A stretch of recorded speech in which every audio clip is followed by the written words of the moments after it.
N പ്രിയൻ ഓ നല്ലവൻ, N പ്രിയൻ ഓ നല്ലവൻ.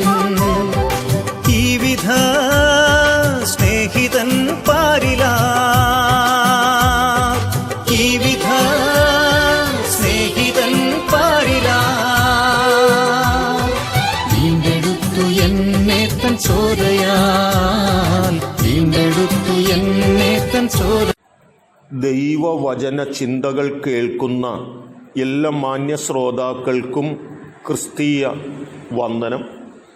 ഇയ്യോബിൻ്റെ പുസ്തകം 12-ാം അധ്യായം 4-ാമത് വാക്യത്തിൻ്റെ 2-ാം ഭാഗം ഇങ്ങനെ വായിക്കുന്നു: നീതിമാനും നിഷ്കളങ്കനുമായവൻ തന്നെ പരിഹാസ വിഷയമായി തീർന്നു എന്നുള്ള വചനമാണ്.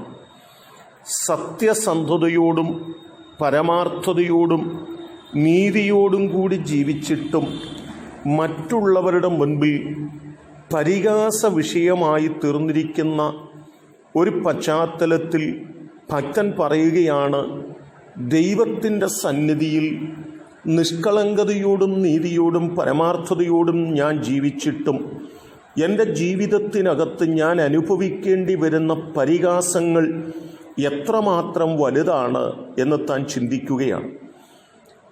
ദാവീദിൻ്റെ ജീവിതത്തിനകത്ത് സത്യസന്ധതയോടെ ദൈവത്തിൻ്റെ ജനത്തിൻ്റെയും ശൗലിൻ്റെയും നന്മകൾ മാത്രം ആഗ്രഹിച്ച് പ്രവർത്തിച്ചെങ്കിലും മറ്റുള്ളവരുടെ മുമ്പിൽ പരിഹസിക്കപ്പെടുന്ന, ഓടി ഒളിക്കേണ്ടി വരുന്ന ഒരു ദാവീദിൻ്റെ ജീവിത ചരിത്രം നമുക്ക് കാണുവാനായിട്ട് സാധിക്കുന്നുണ്ട്. എന്നാൽ ദൈവത്തിൻ്റെ വചനം ഉടനീളം നാം പരിശോധിച്ചു നോക്കുമ്പോൾ ദൈവത്തിനു വേണ്ടി നിന്നിട്ട് പരിഹാസ വിഷയമായി തീരുന്നു എങ്കിൽ, നിന്നാപാത്രങ്ങളായിത്തീരുന്നു എങ്കിൽ ദൈവം അത് ഓർത്തു വയ്ക്കുകയും നമ്മുടെ നിന്ദകൾക്കും പഴികൾക്കും പരിഹാസങ്ങൾക്കും ഉത്തരം നൽകി നമ്മെ ശ്രേഷ്ഠമായി ഉയർത്തുകയും ചെയ്യുന്ന ദൈവമാണെന്ന് ദൈവവചനം നമ്മെ ഓർമ്മപ്പെടുത്തുന്നുണ്ട്.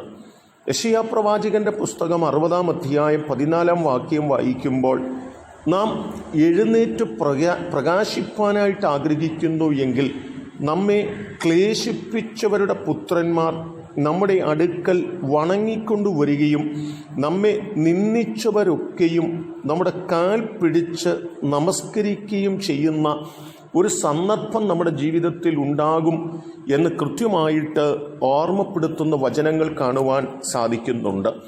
ശമൂവേലിന് എഴുതിയ 1-ാം പുസ്തകം 1-ാം അധ്യായം 6-ാം വാക്യത്തിലേക്ക് കടന്നു വരുമ്പോൾ ഹന്ന സഹോദരിയുടെ മുമ്പിൽ ഒരു പരിഹാസമായി തീരുവാൻ ഇടയായിത്തീർന്നു. അവൾ വല്ലാണ്ട് ഹന്നയെ വ്യസനിപ്പിപ്പാൻ ഇടയായിത്തീർന്നു. ആ നിന്ദയും ആ വേദനയും ആ ഭാരങ്ങളുമൊക്കെ ഉള്ളിൽ ഉണ്ടെങ്കിൽ പോലും ദൈവസന്നിധിയിലേക്ക് കടന്നു പോവുകയും ദൈവസന്നിധിയിൽ മനോവേദനയോടുകൂടി പ്രാർത്ഥിക്കുകയും ചെയ്യുന്ന ഒരു ഹന്നയെ നമുക്ക് കാണുവാൻ കഴിയുന്നുണ്ട്. അത്യുന്നതനായ ദൈവം അപമാനിച്ച് തലകുനിച്ച് നിൽക്കുന്ന ഹന്നയോട് പറഞ്ഞത്, ഞാൻ നിൻ്റെ അപേക്ഷകളും പ്രാർത്ഥനകളും കേട്ട് നിന്നെ പരിഹസിക്കുന്നവരുടെ മുമ്പിൽ, നിന്നെ നിന്ദിക്കുന്നവരുടെ മുമ്പിൽ ഞാൻ നിനക്കു വേണ്ടി ഒരു വഴി തുറന്ന് നിന്നെ മാനിക്കുമെന്നുള്ള ആഴമായ സന്ദേശം തന്നെയാണ്. നീതിമാനായ കർത്താവായ യേശുക്രിസ്തു മറ്റുള്ളവരുടെ മുമ്പിൽ നിന്ദിക്കപ്പെട്ടവനായി നിൽക്കുന്ന രംഗങ്ങൾ സുവിശേഷങ്ങളിൽ രേഖപ്പെടുത്തപ്പെടുന്നുണ്ട്. എന്നാൽ നിന്ദിച്ചവരുടെ മുമ്പിൽ ഉയർത്തെഴുന്നേറ്റ് തല ഉയർത്തി നിൽക്കുന്ന ഒരു ക്രിസ്തുവിനെയും നമുക്ക് കാണുവാനായിട്ട് സാധിക്കുന്നുണ്ട്. എന്നെ കേൾക്കുന്ന പ്രിയപ്പെട്ടവരെ, നീതിക്കു വേണ്ടി, സത്യത്തിനു വേണ്ടി പരമാർത്ഥതയോടുകൂടി ജീവിക്കുന്ന ഞാനും നിങ്ങളും ഒരു പക്ഷെങ്കിൽ നിന്ദകളും പഴികളും പരിഹാസങ്ങളും അനുഭവിക്കേണ്ടി വരും. എങ്കിലും നമ്മെ നിന്ദിക്കുന്നവരുടെ മുമ്പിൽ നമ്മെ ഉയർത്തുന്ന ഒരു ദൈവമുണ്ട്. നമ്മെ അപമാനിച്ചവരുടെ മുമ്പിൽ നമ്മെ ഉയർത്തുന്ന ഒരു ദൈവമുണ്ട്. ആ ദൈവം ഒരു ദിവസം നമുക്ക് വേണ്ടി വെളിപ്പെട്ടു വരുമെന്ന് വിശ്വസിച്ചുകൊണ്ട് നിന്ദിക്കുന്നവരുടെ മുമ്പിൽ മനം മടുത്തു പോകുന്നവരായിട്ടല്ല, പ്രാർത്ഥനയിൽ മുന്നേറുന്നവരായി നമുക്ക് തീരുവാൻ ഈ കാലഘട്ടങ്ങളിൽ നമുക്ക് ഉത്സാഹിക്കാം. അതിനെന്നെ കേൾക്കുന്ന നിങ്ങൾക്കെല്ലാവർക്കും സർവ്വ കൃപാലുവായ ദൈവം കൃപ നൽകട്ടെ. കരുണയുള്ള ദൈവമേ, നല്ല കർത്താവേ, ഒരു ഭാഗത്ത് ഞങ്ങൾക്ക് നിന്നയും പഴികളും പരിഹാസങ്ങളും അപമാനങ്ങളുമുണ്ട്. എന്നാൽ ഞങ്ങളുടെ നിന്ദകൾ മാറ്റുന്ന, ഞങ്ങളെ മാനിച്ചുയർത്തുന്ന ഒരു ദൈവം ഞങ്ങൾക്ക് വേണ്ടിയുണ്ട്. ദാവീദിനോട് കൂടെ ഇരുന്ന ദൈവം, കർത്താവായ യേശുക്രിസ്തുവിനെ നിന്ദിച്ചവരുടെ മുമ്പിൽ ഉയർത്തിയ ദൈവം, ഹന്നയെ മാനിച്ചുയർത്തിയ ദൈവം ഞങ്ങളെയും ഉയർത്തുമെന്ന് വിശ്വസിച്ചുകൊണ്ട് ഞങ്ങൾക്ക് മുൻപോട്ട് യാത്ര ചെയ്യുവാൻ ഞങ്ങളെ പ്രാപ്തരാക്കണമേ. ദൈവം ഞങ്ങളെ അനുഗ്രഹിക്കുന്നത് കൊണ്ട് സ്തോത്രം. യേശു കർത്താവിൻ നാമത്തിൽ തന്നെ. ആമേൻ.